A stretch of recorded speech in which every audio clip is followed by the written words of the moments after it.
দীর্ঘ 17 বছর আমাদের প্রাণপ্রিয় নেত্রী দেশনেত্রী বেগম খালেদা জিয়া মানুষের ভোটাধিকার প্রতিষ্ঠা করার জন্য, গণতন্ত্র ফিরিয়ে দেওয়ার জন্য, এই দেশের স্বাধীনতার সার্বভৌমত্ব রক্ষা করার জন্য দীর্ঘ 17 বছর আন্দোলন করেছেন। কিন্তু দেশনেত্রী বেগম খালেদা জিয়া রাজপথে আন্দোলন করতে গিয়ে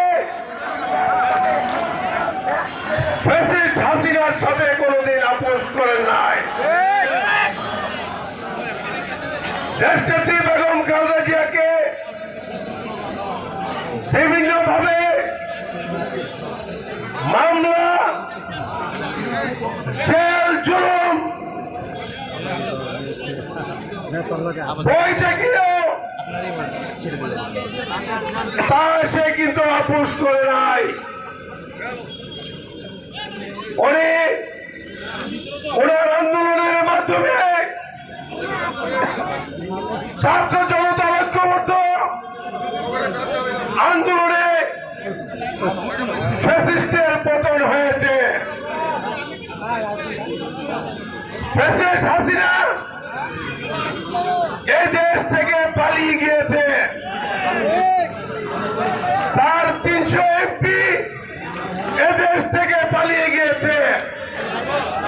তার মন্ত্রী পরিষদের মন্ত্রীরা এ দেশ থেকে পালিয়ে গিয়েছে।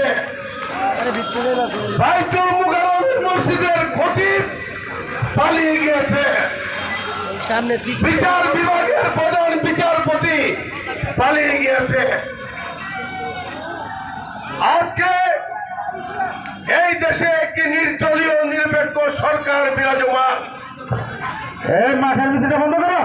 নির্দলীয় নিরপেক্ষ সরকারের অধীনে সকল দলের অংশগ্রহণে আজকে সারা বাংলাদেশে জাতীয় সংসদ নির্বাচন অনুষ্ঠিত হতে যাচ্ছে।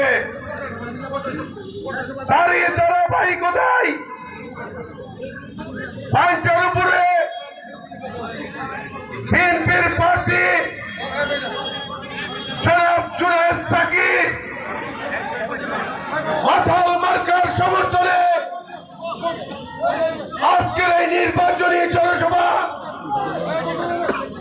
এই জনসভা থেকে আমি আপনাদের উদ্দেশ্যে বলতে চাই, আমাদের চেয়ারম্যান মহোদয় গত জানুয়ারির 22 তারিখ ব্রাহ্মণবাড়িয়া জনসভায় বলে গিয়েছেন নির্বাচনের দিন ফজর নামাজ পড়ে আপনারা ভোট কেন্দ্র পাহারা দেবেন। কারণ একটি দল ইসলামের দাবি করে সারা বাংলাদেশের মানুষের ঈমান আকীদা নষ্ট করার জন্য পায়তারা করছে। তারা ইসলামের দাবি করে, তারা হচ্ছে মওদুদির ইসলাম, পাকিস্তানের মওদুদ ইসলাম। জামাত ইসলাম পাকিস্তানের মওদুদ ইসলাম। আমাদের ইসলাম হচ্ছে মক্কা মদিনার ইসলাম। তাই আমি আপনাদেরকে বলবো, তাদের কাছ থেকে আমাদের সতর্ক থাকতে হবে, সজাগ থাকতে হবে। তারা অনেক ষড়যন্ত্র করছে। ভোট কেন্দ্রের ভিতরে আমাদের এজেন্টদেরকে টাকার বিনিময়ে কেনার জন্য চেষ্টা করছে। আপনারা এদিক দিয়েও সতর্ক থাকবেন। পরিশেষে আমি আপনাদেরকে আবার অনুরোধ করব, আগামী 12 তারিখ সকালবেলা আপনারা